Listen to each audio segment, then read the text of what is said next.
सोलापुरामध्ये सर्वांना आनंदाची बातमी म्हणजे सर्वात मोठं असलेलं एक आपल्याला वर्तुळ सापडलेलं आहे, ज्याला आपण चक्रव्यूह म्हणतो. तर अनेक दिवसापूर्वी नेचर कॉन्झर्वेशन सर्कलला हा प्राण्यांचा जेव्हा अभ्यास करायला ते माळरानावर जात होते, तेव्हा त्यांना सापडला आणि आदरणीय भरत छेडा सरांनी ही माहिती मला दिली आणि म्हणले की आणवेकर तुम्ही या आणि याच्यावर जरा प्रकाश टाका की याच्याबद्दल, जेणेकरून हे लोकांना कळलं पाहिजे.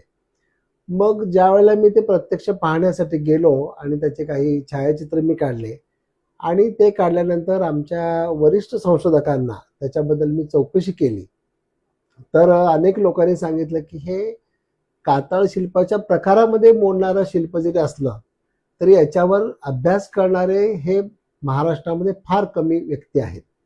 आणि मग नंतर अनेक लोकांनी मला आदरणीय सचिन पाटील सरांचा मला संपर्क दिला आणि मी त्यांना संपर्क केला आणि त्यांना काही फोटो पाठवले आणि त्यांना विनंती केली की तुम्ही सोलापूरला यावं आणि आमच्या इथं जे सापडलेला हा आमचे स्थानिक भाषेमध्ये ह्याला कलावंतिनीचा कोडं म्हणून ते लोक ओळखतात, परंतु हे जे वर्तुळ दिसतात ही अत्यंत महत्त्वाची आहेत हे पाहिल्यावर नक्कीच कळतं.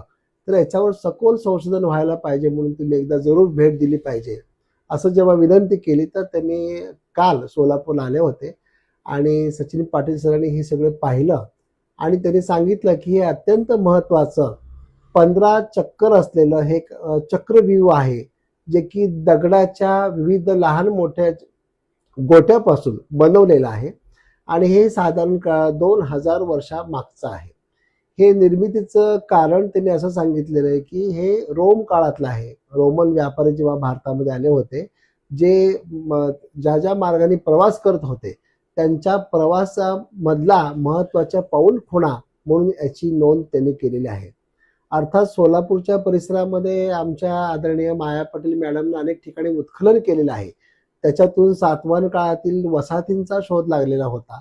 परंतु ह्या हे आता जे सापडलेलं जो रिंगण आहे ज्याला आपण चक्रव्यूह म्हणतो, त्याच्यामुळं सोलापूर जिल्ह्याची एक वेगळी आगळी ओळख निर्माण होणार आहे आणि इतिहासाच्या लोकांना अभ्यास करण्यासाठी एक वेगळी दिशा आज उपलब्ध झालेली आहे. सर, हे नेमकं कोणत्या परिसरात हे जे आहे ते हे चक्रव्यूह सापडलेलं आहे? चक्रव्यूहचा परिसर आता आपण गवताळ अभयारण्य जे बनवलेलं आहे बोरामणीमध्ये, तर त्यांची जी सीमा संपते तर त्याच्या पुढच्या बाजूला हे आता आम्हाला आढळून आलेलं आहे. आपल्या शहरातील ताज्या घडामोडी पाहण्यासाठी रणनीती टाइम्सला सबस्क्राईब करा आणि बेल बटन प्रेस करा. लाईक आणि शेअर करा.